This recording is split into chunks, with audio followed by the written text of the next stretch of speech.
El Centauro del Norte fue uno de los pilares de la Revolución Mexicana. Gran estratega y general implacable. Sus logros militares están más allá de toda discusión. Pero su vida en la carrera de las armas no siempre fue tan destacada. De hecho, en sus inicios podría decirse que fue incluso algo mediocre. Pero, ¿qué fue lo que sucedió que lo transformó de un soldado sin pena ni gloria a una de las figuras más importantes de la Revolución Mexicana? La explicación, según algunos, se encuentra en un supuesto pacto que hizo el general Villa con el más allá. Una historia que hoy es una de las leyendas menos conocidas en torno a Pancho Villa. Y hoy deseo platicarles un poco de ello. Es por eso que Yolo Camotes tiene el placer de traerles el día de hoy Pancho Villa y la leyenda del contrato con el diablo. Cuando Celaya, a inicios de 1915, estuvo ocupada por las fuerzas villistas, infinidad de historias y leyendas circulaban en los campos, calles, mesones, así como cantinas. Muchas de ellas en torno a la figura de Pancho Villa y su famosa División del Norte. Una de ellas, la más popular de aquella época, era contada 1 y 1000 veces, y esta narraba cómo Villa había adquirido su calidad de invencible.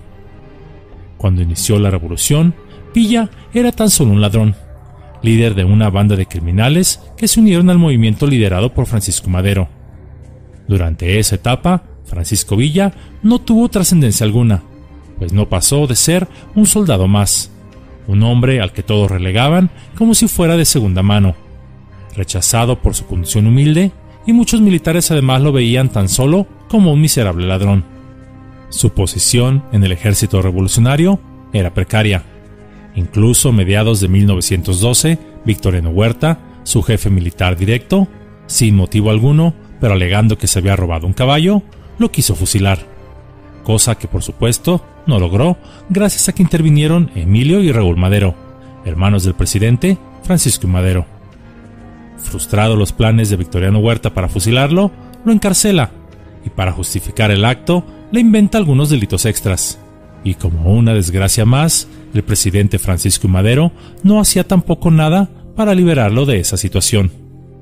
Y así Villa pasó en la cárcel alrededor de 6 meses, tiempo que aprovechó para aprender a leer y escribir. Y aunque no logró hacerlo de manera fluida, sí logró perfeccionar el uso de una máquina de escribir. A finales de ese mismo año, el 26 de diciembre, Pancho Villa, viendo que el tiempo se pasaría sin darle una respuesta para liberarlo o no, se fugó de su prisión, en el tristemente célebre Palacio Negro de Lecumberri. Y aquí es donde nace esa fabulosa leyenda de Pancho Villa y el Diablo. Fuera de la cárcel, abordó un automóvil que lo llevaría hacia Toluca, y de ahí se dirigió hacia Guadalajara. En camino a esta ciudad, se detuvo en Celaya, donde hizo amistad con un tal Figueroa, que era el dueño de una casa de huéspedes. Al calor de la noche, donde la conversación era amena, el vino y el tequila fluían tanto como las palabras, surgió una vieja leyenda celayense llamada Los Pactados, y la cual señalaba que hace muchos años atrás, a mediados del siglo XIX, 3 muchachos buscaron al diablo para hacer un pacto. Querían que el maligno les diera el don de torear, de ser los mejores toreros de la región. Así se dieron a la tarea de buscar su morada, y la encontraron. Hicieron el pacto, y de la noche a la mañana se convirtieron en grandes estrellas del toreo. Villa, quien por cierto no tomaba, pero solo sostenía la copa de tequila como para disimular que sí lo hacía, era el más sobrio de todos los ahí presentes, y era el que más ponía atención. Por lo que entre broma y broma, preguntó por el lugar de la residencia del demonio. No sabemos las palabras que le dijo Figueroa, pero Villa, muy serio, ensilló su caballo y se marchó hacia los cerros. El caso es que después de esto, cuando Villa volvió a aparecer en público, lo hizo muy cambiado. Era el mismo, pero parecía muy diferente. Ya no andaba como segundón, ahora brillaba como primera figura. Comenzó a organizar a los hombres en torno a él, y los cuales fielmente lo seguían. Y así también empezó a cosechar grandes éxitos militares, éxitos mucho mayores que algunos de los supuestos brillantes militares de carrera. Pero, ¿a qué se debía este asombroso cambio? Cuando fue asesinado Madero, Villa, al igual que Obregón y Carranza, se levantó en contra de Victoriano Huerta, el mismo que lo había encarcelado y que había intentado fusilarlo. Y aunque es verdad que hubo una infinidad de acciones militares, lo que determinó finalmente la caída de Victoriano Huerta fueron los triunfos de Villa, por lo que técnicamente este fue quien derrotó a Victoriano Huerta. Y así, con este triunfo sobre sus espaldas, Villa se presentaba de nuevo en Celaya. Muchos se sorprendieron al verlo, preguntándose qué había ocurrido para que Villa, de ser un don nadie, pasara a ser un gran general. Los celayenses recordaron la vieja historia de los toreros Francisco Rodríguez, Juan Alvarado y Miguel Yáñez, que siendo toreros mediocres, después de pactar con el diablo, se convirtieron en auténticas y grandes figuras del toreo. Los recuerdos se agolpaban y volvían a presentarse en la ciudad. La tradición era demasiado fuerte. Incluso este incidente, el de los hermanos toreros, quedó testimoniado en los archivos de la Inquisición de la época, y los cuales se encuentran hoy en día en el Archivo General de la Nación. En ellos se relata cómo vendieron su alma al diablo a cambio del trato de ser los mejores toreros de la época. La gente de Celaya comenzó a relacionar esta historia con la de Pancho Villa, pues tenían muchas similitudes. La historia de Francisco Villa y su pacto con el diablo se contaba de la siguiente manera.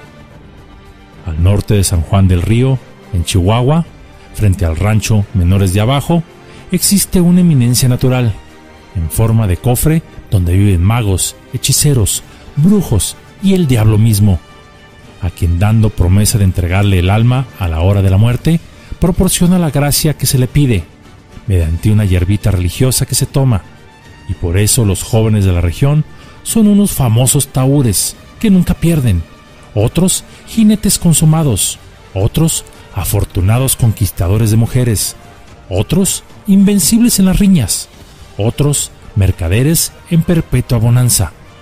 Villa también fue a la entraña del monte e hizo pacto con el Bajísimo, y lo que le pidió para toda su vida, en cambio de su ánima, fue ser valiente y tener mando de gente.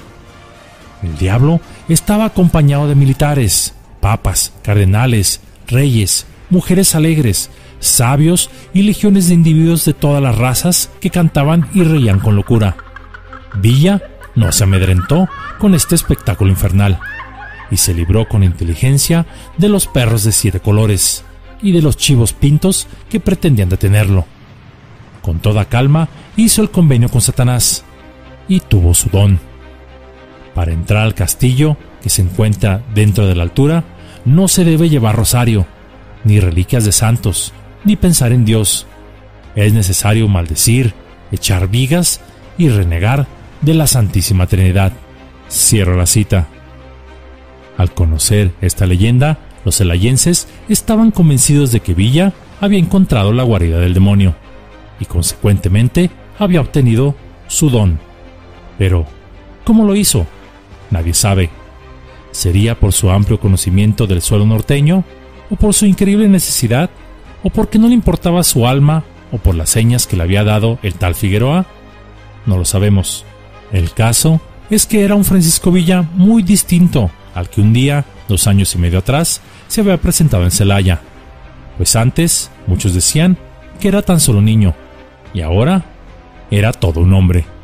En el pasado, no era infrecuente que cuando una persona de clase humilde triunfara sin explicación alguna, se le achacara que había hecho algún pacto con el diablo. Ejemplos de esto los tenemos por doquier, en todas las latitudes del mundo. Esto se debe quizá a que no podemos vivir sin tener una explicación para todo, pues cuando la lógica termina, las leyendas comienzan. Pero quizá Francisco Villa sí firmó un contrato con el diablo, y este finalmente vendría por él. Pues cuando el Centauro del Norte decidió pactar con el gobierno para dejar las armas y retirarse a una vida tranquila de rancho, el diablo, que habitaba cierta casa de color blanco allá en el norte y que tanto deseaba su cabeza, usó al entonces presidente Álvaro Obregón para arrebatarle la vida, en un intento de que todo rastro de él se desvaneciera. Pero ni ahí pudo el diablo alcanzarle, pues la memoria de Villa, en lugar de desaparecer, por el contrario, se volvió inmortal.